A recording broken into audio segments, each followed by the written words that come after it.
Welcome to Immigration Quicktake. This is Jessica Eyes with the American Immigration Lawyers Association. Next week, Tuesday, there will be a hearing on the differences between border security approaches in the House and Senate bills, as well as a hearing to discuss the House approach to Dreamers, which they are calling the KIDS Act. Here today to give us the rundown on these House activities is Greg Chen, Advocacy Director at AILA. Greg, what can you tell us about the hearing on the House and Senate approaches to border security? What do you expect to happen? On Tuesday, the Border Subcommittee of the House Homeland Security Committee will be holding a hearing on border issues focused on comparing the Senate bill with a House bill on border security.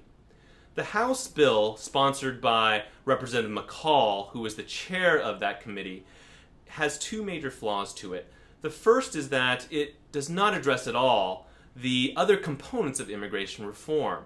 And without those other components, it's just not clear at all that adding massive amounts of additional resources to the border to amp up border security is going to improve the situation with immigration reform at all. The second major concern about the McCall bill is that those provisions in the bill are likely to turn into triggers for legalization once it moves through the House on the floor. Those elements in the McCall bill are unclear enough as to whether they can be attained in a specific time frame, or if they're attainable at all, such as the 90% operational control level for the border, that it's possible, if they were made into triggers, that they would hold legalization in an indefinite limbo. Okay, let's discuss the second hearing on the status of undocumented immigrants brought to the United States as children. What are your thoughts on how this hearing will go? There is a second hearing also on Tuesday of next week that will be done by the Immigration Subcommittee of the House Judiciary Committee. And that is going to look at essentially Dreamers and the Dream issue.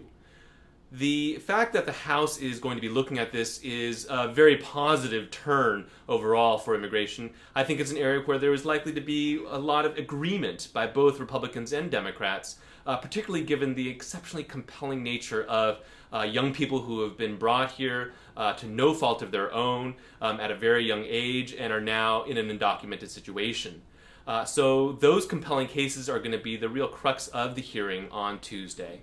I think an important issue that is going to be the undercurrent of that hearing is how the House will be treating the issue of legalization. And as yet, there is no clear commitment on the part of House Republican leaders as to how they want to address the legalization of the 11 million who are undocumented here. Bob Goodlatte, chairman of the Judiciary Committee, has indicated in the press that House Republicans could support a path to legalization, but not to citizenship.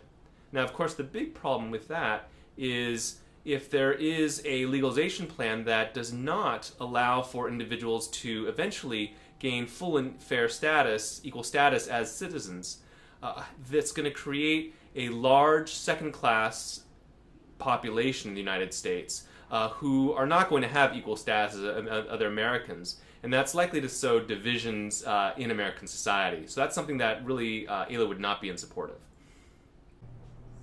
What resources can AILA members and the public use to stay current? What can they do to influence the debate?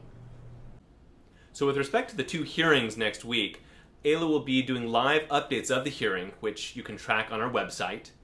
And secondly, in terms of things that AILA members should be doing, the most important push now is going to be in the House of Representatives, and we have a current action alert going out to all of you, asking that you pick up the phone or you email your House members and simply tell them to get immigration reform done, that this is a priority, that they need to paying attention to, and to bring votes to the floor in the House so that bills can move forward. Thank you, Greg, for joining us. For the rest of you, please stay tuned for more updates through Immigration Quicktake with the American Immigration Lawyers Association.